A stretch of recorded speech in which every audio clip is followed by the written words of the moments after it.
All right, what's up, YouTube? Welcome back to the channel. My name is Kevin, and this is SmellGoodz. Appreciate you coming through. Appreciate you coming to hang out with me and watch these videos, this content that I've got out here for you. As we're talking, of course, fragrances, or as I called them when we were growing up, SmellGoodz. All right, so this video that I got for you today, it's been a little while since I've done a top or my 10 of a particular house. Of course, I've got one for Lattafa. Probably need to redo that just because there are a lot of things that have been added to the collection. But I was looking at my Fragrance World collection and I was like, it's time to really give them a full 10 ranking, right? I think I've got a 5 ranking that's out there just of the 5 that I had at the time. I've added a few more into the collection from Fragrance World, so I definitely feel let's go ahead and run it back. Let's see where these fall within a ranking of 10. All right, now with that in mind, bear in mind that when I rank these from 10 to number 1, 1 being of course my most favorite, number 10 doesn't mean that it's necessarily trash. It doesn't necessarily mean that it's horrible. It just means of the 10 that I have, it's my least favorite, or the one that, you know, maybe there's something else that does better than it. All right, and I'll kind of talk through as far as kind of what I'm feeling about it as we run through this list. All right, so let's just jump into it. Again, Fragrance World has been making some noise in my opinion. Lattafa, you've been around the channel for any period of time, you know Lattafa has for pretty much, it's been kind of the one that got me into fragrances, got me kind of going, started my path. I call it kind of the gateway drug, if you will. They're the ones that kind of got me going. But then as we moved along, I'm looking at other houses. Of course, y'all know I have an affinity for Yum and Lail, and some of the other clone houses, both independent and large companies. But Fragrance World has been making some noise. They've been putting out some bangers. And so I think it's time to take a look at them and see what we've got. All right. So again, this isn't a particular order, but again, number 10 does not mean it's trash. Number 10 is going to be this one right here. This is Minister of Oud Greatness. Now this is from Fragrance World, has the Minister of Oud line, which is very similar to, I think it's Paris Corner, that has a Ministry of Oud line that they have out, or sub house, if you will. So if you're out and you see these, bear in mind which one we're talking about. Ministry of Oud is different from Minister of Oud. But Minister of Oud, there is this particular one, which is Greatness. And every time I grab this bottle, I show it, you know, do a video on it. You know, I've got to point it out. Look at that greatness. Don't know about you, but that's not the way I learned how to spell greatness when I was growing up. Maybe it's that new English that they're talking about along with that new math. Couldn't tell you, but it's Minister of Oud Greatness, and this is an extrait de parfum is what it states. Now, what this is doing is take on is Oud for Greatness by Initio. Great fragrance. Does it pretty good job. You got the nutmeg, got the patchouli, you got the oud in this, all the makings of a Oud for Greatness clone. I even did a clone war between this and Oud for Glory by Lattafa. Spoiler alert, you can go watch the video just so you can get the full breakdown, but spoiler alert, Oud for Glory, in my opinion, was the better clone of the two. Not to say that this is horrible, but just saying that if I'm comparing it side by side, this is going to lose out to Oud for Glory, but still on its own, pretty good clone, pretty good job of getting into that Oud for Glory, or excuse me, Oud for Greatness space. So that's number 10 on my list from Fragrance World. All right. Number 9 on the list is one of the ones that I know I've added since I last did my Fragrance World little mini ranking, if you will. This one is, again, this is Fragrance World, and I'll let you know if it's Fragrance World versus French Avenue, the subsidiaries, what have you. But this is Genuine Man Giovanni Reserve. Got that there. So this, you get the iris, you get the chestnut, you get whiskey, woody notes. This is their take on Givenchy Gentleman Reserve Privé. Great fragrance. This, when I was ranking this, it was a toss up between this and one other one.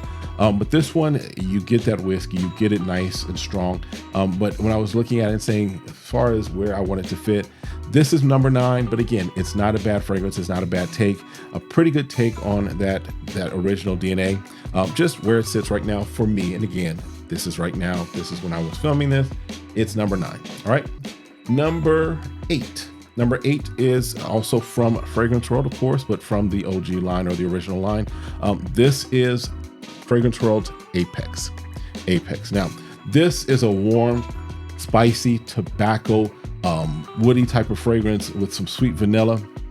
This is doing its take, I believe, on Blazing Mr. Sam by Penhaligon's, because I've smelled Blazing Mr. Sam, again, going off of scent memory, fragrance memory, whatever you want to call it. And I think that it's in that space. Now, I've heard some others say that it's doing something else. Take it for what you will. But as far as the fragrance itself, it's a nice fragrance. You know, I've kind of gotten into some tobacco fragrances. This is not a strong, like overly tobacco fragrance, but it's there, lying in there, and does a great job of kind of connecting with the other things that are in here, even that vanilla. So yeah, so number, what is that, 8 on my list is Fragrance World's Apex. And yes, that lion does, or excuse me, it's a tiger. That tiger does stick out. All right. All right. Now we're gonna jump up to number 7. New math, right? Number 7. This bottle, now first of all, I'll just say this bottle itself has almost cost me some things. All right.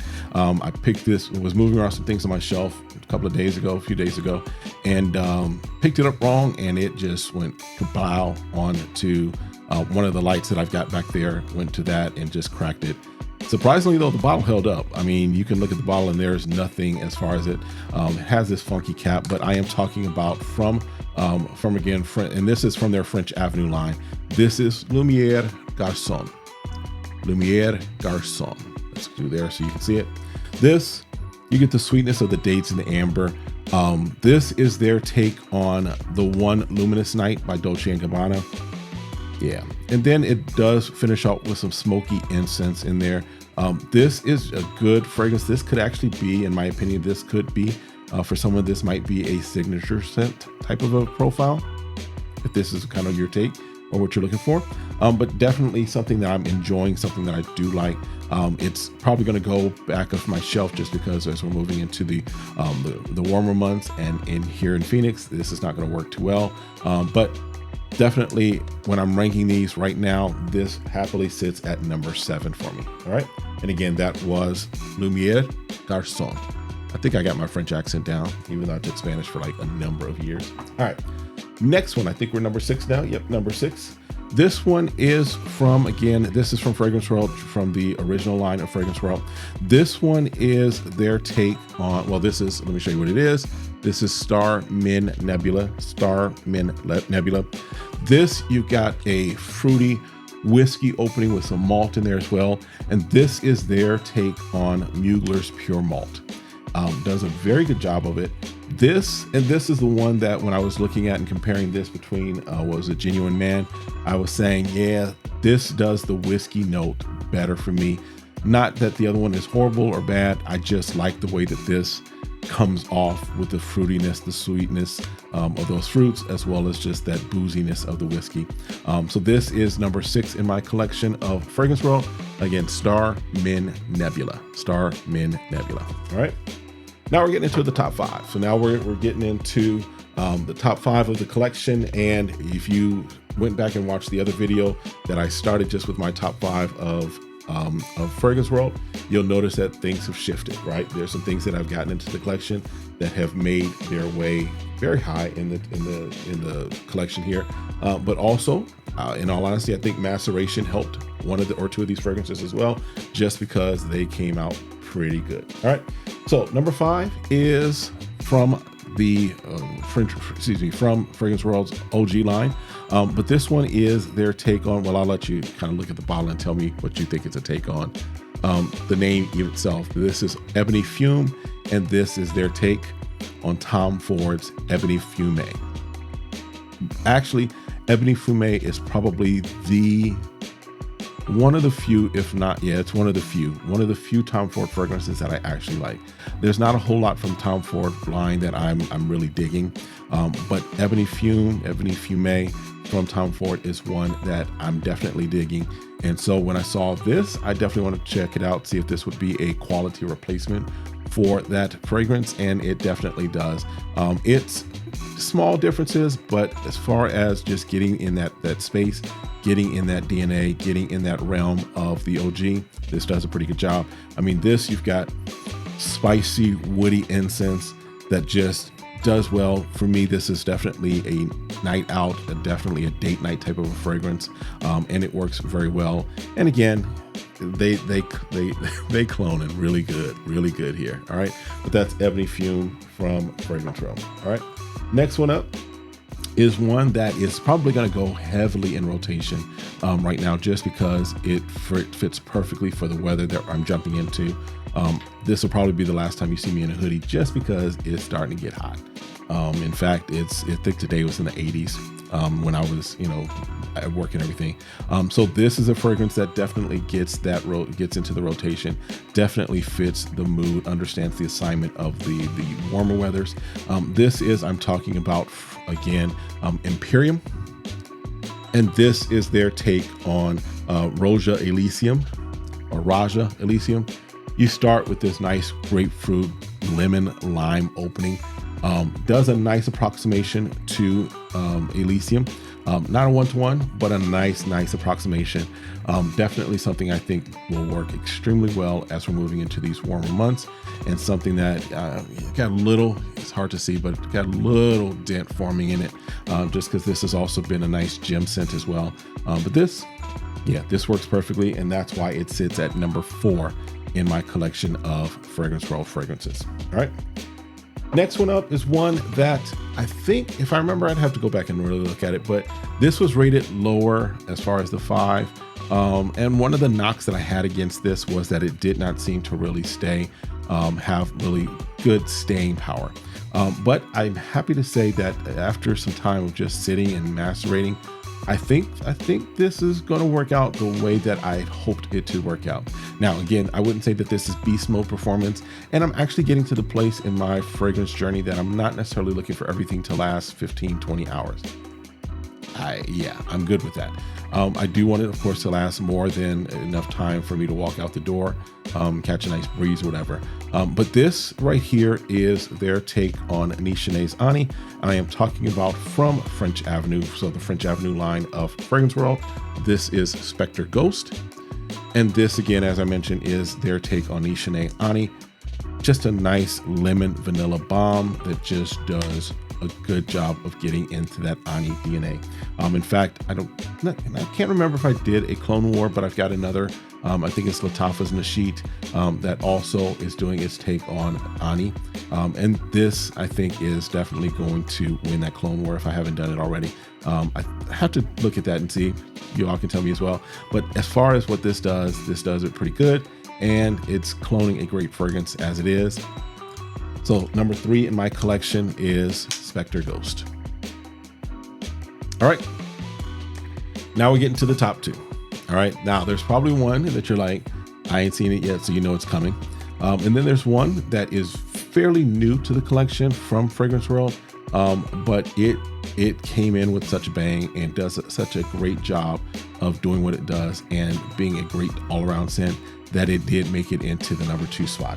Of course, I am talking about just another bottle from Fragrance World. Let me just say this, another bottle from Fragrance World that really, really pushes the line, pushes the boundary, if you will, of cloning, right? I'm talking about Oud Madness. And if you know your fragrances, that bottle should look awfully familiar because it does look almost exactly like the Oud Maracuja bottle, which is what this is cloning. All right, this is Oud Madness. You've got passion fruit in this. You've got what else? You've got passion fruit. You've got the saffron, the woody, leathery scents in here. This right here is, again, doing its take on Oud Maracuja.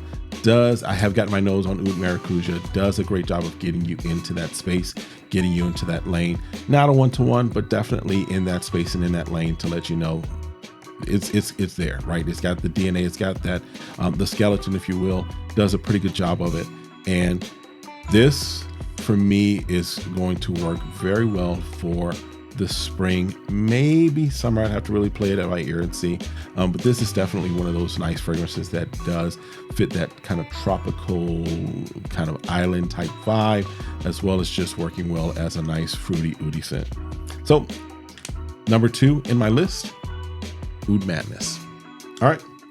And now the number 1, and really, if I'm honest, I believe they're still the reigning champion of Fragrance World. They are the one that, for me, actually kind of got me thinking Fragrance World's up to something, right? This is the one that when I got it, I was like, okay, this is not bad. And then combined with some of the other things I started getting from Fragrance World, let me know that they were here to handle business. They were not playing around. They're coming for that spot as well, as far as being a well-rounded, well-received, well-deserved fan as far as that clone house space. All right. And I'm talking about from their French Avenue line. We are talking about Liquid Brune. Liquid Brune. This is their take on Altair. I mean, you've got the creamy orange vanilla just scent here. Does a pretty good job. For some people, I've heard some people say that this is better than Altair for them. I don't know about that. I will say that this is basically has pushed back the need for me to get Altair, but calling it better than Altair, I'm not there yet. But it is a great take on it. Does a really bang up job of getting in that space. And it can maybe delay it, but I don't think it'll replace it. All right.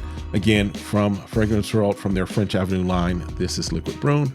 And that is the #1 of my Fragrance World fragrances, ranking them from 10 to #1. Whew. All right. I think that's it. We'll see, because there's some other Fragrance Worlds that I definitely want to check out and get my nose on. But hopefully that helps you in your pursuit of kind of what you're looking at. You know your scent profile, you know kind of what you're looking to accomplish, what you're looking to get. Hopefully I've given you some information that will help you in your buying process or in your decision-making process. All right, that's it for this one. Do me the favor, first of all, as always, I ask for you to stay safe, stay sane, stay smelling good. And then lastly, but definitely not least, do me the honor, hit that like, hit that subscribe, request notifications, and share. Meet me in the comments. We'll see you next time. Have a great one. Be blessed. Peace.